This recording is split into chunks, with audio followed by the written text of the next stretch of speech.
Welcome into Bengals Breakdown. I am your host, Stone Shields. Thanks so much for joining us and being a part of our YouTube channel here at Chat Sports. I just want to let everybody know that I'm going to be taking over this channel coming up here pretty soon. You're still going to see Tom Downey from time to time, but working my way up towards being the full-time host of Bengals Breakdown, and super excited about going on this journey with each and every one of you and covering our favorite team, the Cincinnati Bengals. So really excited for this opportunity and really looking forward to spending the entire season with you guys. Right now, we are in a sub battle against our Steelers channel. As you can tell here, we're a little bit behind. We need to get those sub numbers up so we can catch them. It's a classic AFC North battle, right? We don't want to lose anything to the Pittsburgh Steelers. So make sure you hit that sub button, youtube.com/BengalsTV. We got some minicamp winners and losers in store for you today here at Bengals Breakdown. Our first winner is Ted Karras. The Bengals center reached a one-year extension with the ball club this morning. As you can tell, Adam Schefter got that tweeted out about 9 o'clock. And, just a one-year extension through the 2025 season. So that puts him in line to be the Bengals starting center for the next 2 years at minimum. And Ian Rappaport gave us a little more detail here. It's going to be about $6.6 million on average over the 2 years. And I really like this for the Bengals. Ever since Ted Karras came in to the club, he's done a really outstanding job, right? He's really been a reliable guy and a guy that the Bengals can count on each and every week. He's been out there for like 99% of the offensive snaps for the Bengals. And, he's just a bona fide leader, to be honest with you. And he's somebody that you can tell his teammates trust. Taking a look at some of his numbers here. Doesn't allow much pressure on the quarterback. Struggled a little bit, obviously, early on against the Browns last year, but that was just kind of a mess of a game, really. And Myles Garrett, pretty much made everybody look silly across the entire NFL. But super excited to have Ted Karras back for at least 2 more seasons in Cincinnati. But I want to know what you think. Head on down to the comments and let us know your confidence level in Ted Karras. You can scale it 1 to 10. This is the pinned comment for today's video. And I'm like at a 9 or a 10. I really like this for the Bengals. But let us know what you think. How happy are you that Ted Karras will be sticking around for at least 2 more years? Another winner we've got here is Dax Hill. And as we all know, Dax Hill has made the change from safety to corner this year. And, apparently he's doing a really nice job here at Bengals offseason workouts. And, he's received high praise from the Bengals defensive back coach. And he's been able to really play all 4 cover spots for the Bengals. And the Bengals really like his versatility that he brings, to the table when he's out there defensively for Lou Anarumo's defense. And it is of note that he's been lining up as the starter over these past few days of mandatory minicamp. And, it is June. We don't want to blow anything out of proportion. But I do think this is significant, right? Going into the year, I would have said, 100%, DJ Turner's probably going to be cornerback 2 for Cincinnati. And we still have him as cornerback 2 when you take a look at our depth chart here. But at some point, we might have to, make the change to get Dax Hill into that spot. We certainly will see. Now, this could be a situation where, they just want to see what they have in Dax Hill. And if he can even possibly hang at the quarterback position. That's why they're getting him out there with, the ones so much. But, I think, as a first-round pick a couple of seasons ago, the Bengals certainly want to see what they have in Dax Hill. Things didn't necessarily work out the way they wanted to last year at the safety spot.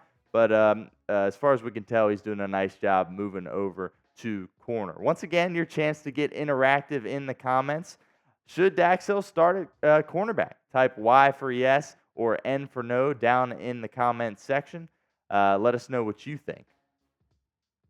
Another winner for the Cincinnati Bengals is Vonn Bell. He's the guy that, of course, had a pretty long career with the Bengals, and now he is back after 1 year with the Carolina Panthers, and I'm certainly excited that he's back because, man, the communication from last year simply just needs to get a lot better, and he's going to do a great deal in helping with that. Here's what Mike Hilton said about having Vonn Bell a couple of weeks ago. This was a quote from Hilton. He said, "For me personally, having that extra voice in my ear, it takes a lot off my shoulders and lets me settle down and play my game.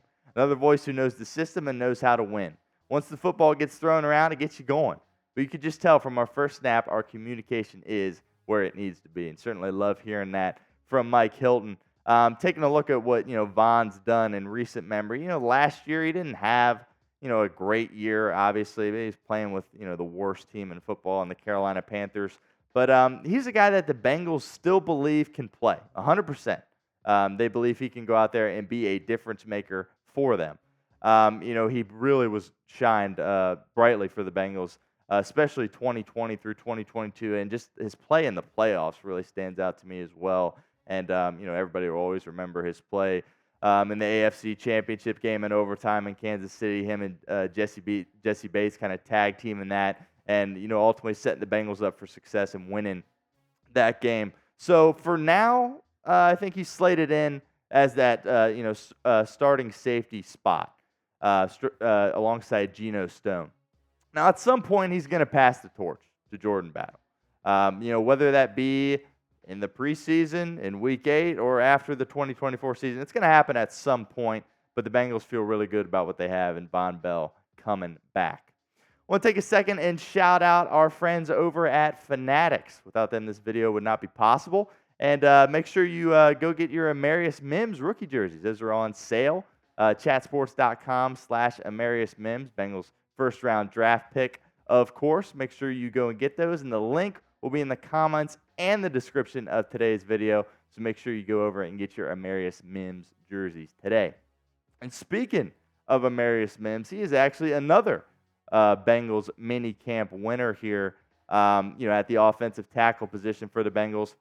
I think the biggest thing with me is that Mims has been here for all the offseason workouts, and he's gotten a lot of reps. So I think as a first-round pick, you're automatically a winner if that's the case here. And here's what fellow offensive tackle Trent Brown had to say about Amarius Mims. He said, he's a cool rookie, mature, eager to learn. He's going to be all right. I feel like he's engaged with the right mindset. He takes coaching well, always has a smile on his face. That's the kind of guy you want on your team and in your locker room for sure. And that's certainly going to be a battle that the Bengals are going to be progressing with as the offseason continues here, is what's going to happen at that right tackle spot. Is it going to be Amarius Mims, or is it going to be Trent Brown? And, again, at some point, kind of similar to the Vonn Bell situation at strong safety, right? At some point, the torch is going to get passed. But will it be passed before Week 1 or sometime, deeper along the season? Really excited with what the Bengals have in Amarius Mims. And kind of a steal, honestly, that they were able to get him where they did in the first round. I think if he would have played more games in college, he certainly would have gone a lot higher. But really excited about the impact he's going to bring to Cincinnati. So let me know in the comments, name a Bengals minicamp winner. Do you agree with the 4 guys that we just said? You got another name you want to add? Head on down to the comments and let us know. All right, so now we got to get to some losers. Now, I don't love doing this, right? Like, is anyone really a massive loser in June? I probably not, right? But I think we certainly need to bring up the fact that we've continued to bring up this fact for a long time, it feels like, but T. Higgins wasn't there, right? So he's automatically, in the loser category for that. As we know, hasn't signed his franchise tag yet. He wants that long-term extension.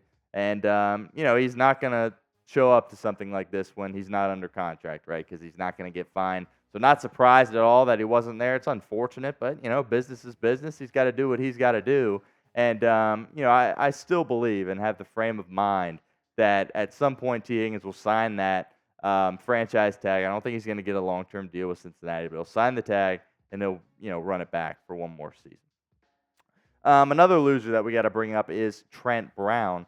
He missed some time. He was there at the beginning of voluntaries, and then he had to head back home. Now, there's reports out there that it was a family issue. That's the reason he had to go back home, and I completely get that. These things pop up, these things happen, and, they're really out of your control. But at the same time, he wasn't there.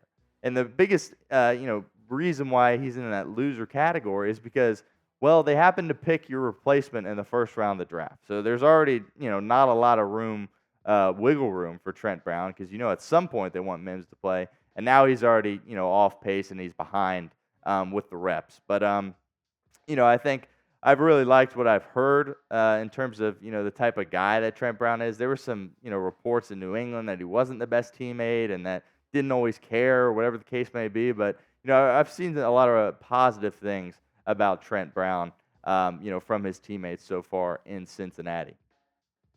And one more loser for the Bengals is DJ Turner. Again, I hate to say, oh, he's a loser, but he's a guy that I was expecting to be cornerback 2 for the Bengals this year, and he's not getting those reps right now. Again, it's June. They're giving him to Dax Hill, but I was a little surprised by this because I certainly think that he is going to be the guy out there week 1, opposite of Cam Taylor-Britt, but we're not seeing that in Bengals practices to this point.